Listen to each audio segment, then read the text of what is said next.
welcome, beautiful souls, to Real Talk, Real Wellness with me, Alicia.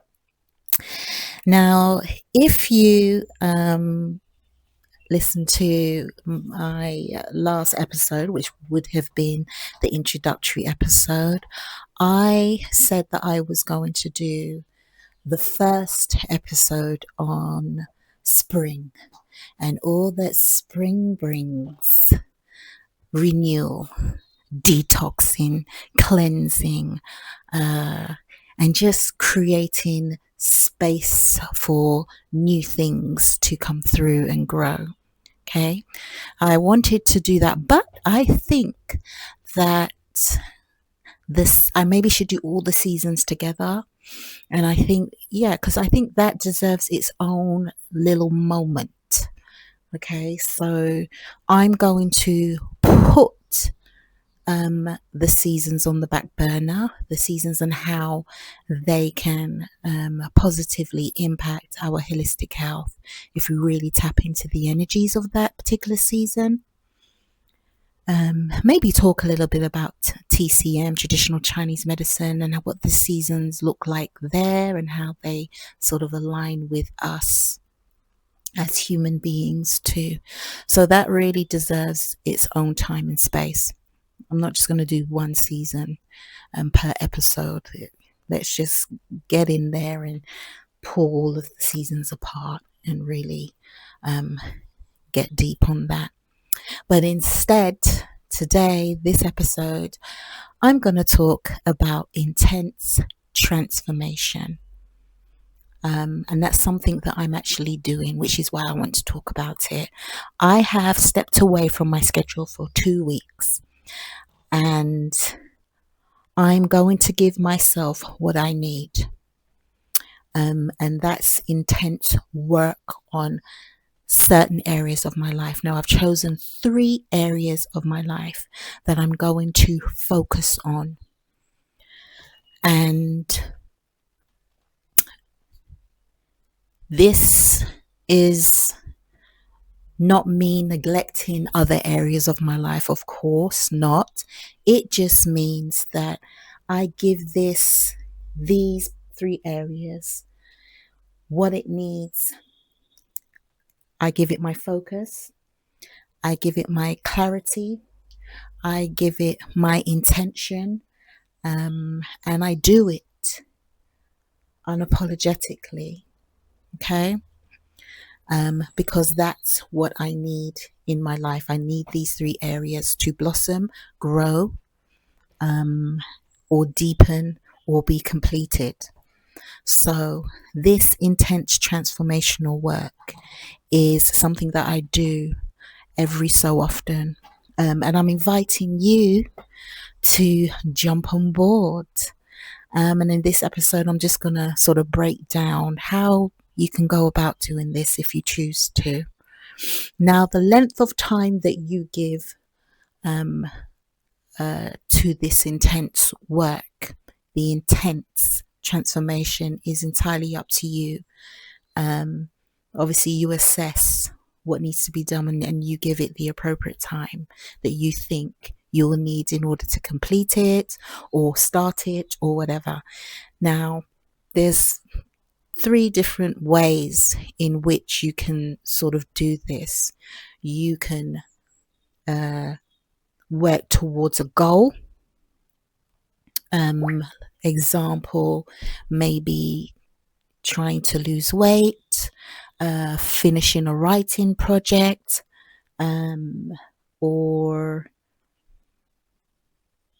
trying to establish a good sleep routine.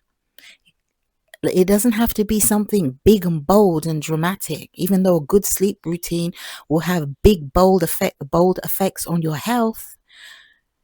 But it doesn't have to be an outward big elaborate thing. It can just be something quite simple. And like establishing a good sleep routine. Okay. Or you could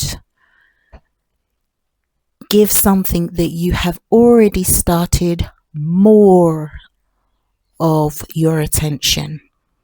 Okay. Maybe get in there and do some deeper work, and really sort of unpick it and finalize it, finish it, hit that goal. Okay. Good example is me starting this Real Talk, Real Wellness with Alicia podcast.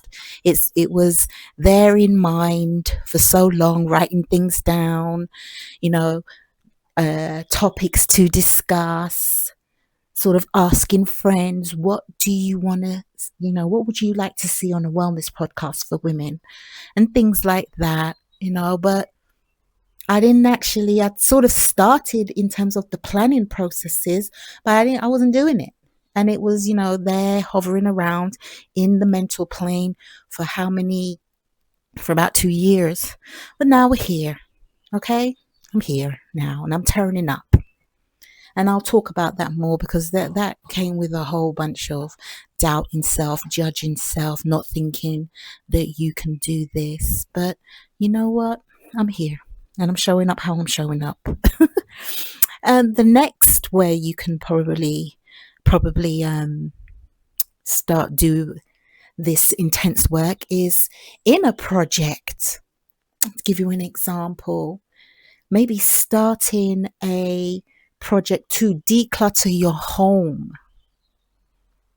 Okay, decluttering your space. And the reason I call it intense work, because decluttering your space is a really good one actually, because it starts with really looking at what it is you want to get out of the decluttering process. Okay, the removing of things that is not needed in your life process. Okay, because that hits many dimensions of wellness, not just environmental wellness, your space wellness, but it hits your mental, your physical wellness. So you might start decluttering, and then as you tackle room by room, and as you are decluttering, you're seeing things that no longer serve you any purpose. Because things that you have in your home that don't serve you purpose, it's quite energy draining. You might see, and it holds stagnant energy. And there might be things that are broken. And again, broken things in your home. This is a bit of feng shui. Broken things in your home also take away good energy from you. So we want to get rid of things. Get rid of things that are just draining of energy, serving no good purpose, and have things in your home that are serving a purpose. And serving a purpose might be something, a beautiful picture that you just like looking at. Okay, even though it's just sitting there on the wall, it's something that brings you a little bit of happiness. So it's serving a purpose. All right. So the decluttering process is allowing new energy to enter your space. You're intentional about your space. You might even then move on to create a sanctuary space. You might move on to create a meditation area or a quiet reading nook or a space that looks beautiful and amazing where you can sit and just look out the window at nature. It becomes a sanctuary to you. So this is why I say there are layers to the process of doing intense work. So by the time you finish that project, you have now created a space of wellness, a space that is supporting you in your wellness. You come home and you no longer see little pockets of cluttered books and clothes and things that are lying around. Now you see clear space, which is giving you clear mind, which will have an impact on your physical being. And you've also created maybe a little space, sanctuary space, or a nook, meditation space, or a yoga space. Whatever space brings you joy, you've done that. So that's your little concentrated area of wellness that you've created for yourself. So this is just an example of something that you could possibly do in terms of when I'm speaking of intense transformational work, because that helps you transform your life. because it's supporting you on so many dimensions of wellness. Okay. So, does it work? Yes, it works. It really does work. And I can testify to that because, as I said, I have done this many times, many times, but I've not done it in a while. And I'm going to give myself what I need for the next 2 weeks. So why does it work?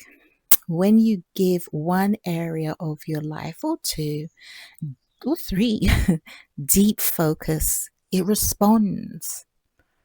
You create momentum, you start seeing results, you start trusting yourself more, and something opens up inside you. Something that says, yes, I can do this. I can change. Because real transformation doesn't always need big life overhaul. Sometimes it just needs time, space, and intention. So I really want you to consider doing this. Consider spending time thinking about what you want to change in your life and really carving out time for that concentrated work. Okay? Pick an area in your life, just one, and give it that focus, time, and energy. Show up, be honest, be consistent, pour energy into it, and watch how it shifts. Okay? Watch how everything shifts. And remember, beautiful soul, you don't have to do it on your own. If you're ready to go deep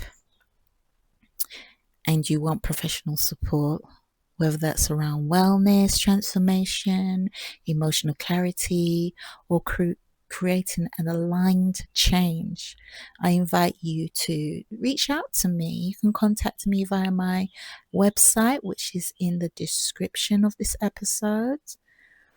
Remember, this is just the beginning, and whether you do something like this on your own, whether you get support, just be bold in it. Just throw yourself into this journey, Anyway, thank you for joining me on this very first episode of Real Talk, Real Wellness. If this resonates with you, please share it with a sister. Follow the podcast. Drop a message. If you'd like to share your transformational journey, please do. Until next time, my beautiful souls, oneness, wholeness, and